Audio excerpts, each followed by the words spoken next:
Vipi jamani, kwema hapa? Naona mnapata riziki, mambo ya chakula haya.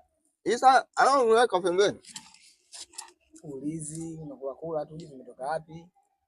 Hakuna. Sisi ni binadamu, tupendane tuwe wamoja jamani. Tuanze kusimangiana vyakula hivi. Bonge mwenzenu aongee chochote, ni mtu mstaarabu tu, afu nini mnaonekana kabisa mnakunja mwanangu. Maisha tu. Jesus! Sasa bonge na kadi chakula hapa pembeni tu. Kwa nini vyako vile? Nani bado hamjamaliza kuzaa ndugu yangu. Na watoto wenu watateseka hivi hivi, watanyang'anywa chakula. Tatetea watoto wa mama wenzio. Sisi wewe uje hapo tuhubiria hapa kisa tu ule. Ungeuliza kwanza huyu mtu ni nani? Sio tu mnahamisha chakula. Wewe nani? Sasa ungeuliza tusingefikia huko. Ndio tunakuuliza nani? Nielezee sasa. Sogeza basi bonge na wewe. Ongea kwanza mwanetu. Ongea kwanza. Mbona sambaza neno la Bwana. Tutakuwa na kongamano la kusifu na kumwabudu Mwenyezi Mungu. Kwa hiyo ndio maana nilikuwa naambia pita hapa kidogo nipate chochote huku na waelekeza neno. Si unajua tena. Si uelekeze kwanza, nataka kula. Wapi kwanza? Ni Chanika Zingiziwa itafanyikia kule Chanika Zingiziwa.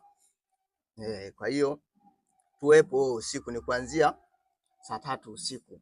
Ni tarehe 6 mwezi huu wa 5 mwaka huu. Sasa Chanika Zingiziwa kanisa gani? Safi sana kwa kuuliza. Inaonekana unapenda usafi, sio kama hawa. Sema bwana. Ongea basi kishakusoma tunakula hapa. Sawa. Hiyo chani nani ni Grace and Glory Church. Kwa hiyo tutakuwa pale tunasifu na kuabudu na tutapata baraka kwa pamoja. Ungesema basi wanashikana hivyo basi fresh. Ahedi.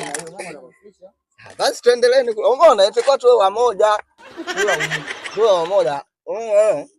Kwa hiyo hiyo siku muwepo sasa, siku msiache kuja, sawa? Muwepo, sio wanakuwa watu wazuaji. Usiku mnashindwa kuhudhuria ibada, mnapata baraka. Sawa Mungu. Basi. Mungu. Unaelewa? Utakuja bonge. Basi bro, tumekuelewa mshikaji. Vipi babu? Hapo siku hiyo. Umeshatoa tangazo lako. Sisi ndio tumekula hapo kwa sababu. Nyuka mwana tujikatae. Tumekula. Enda. Bonge wepo? Sawa.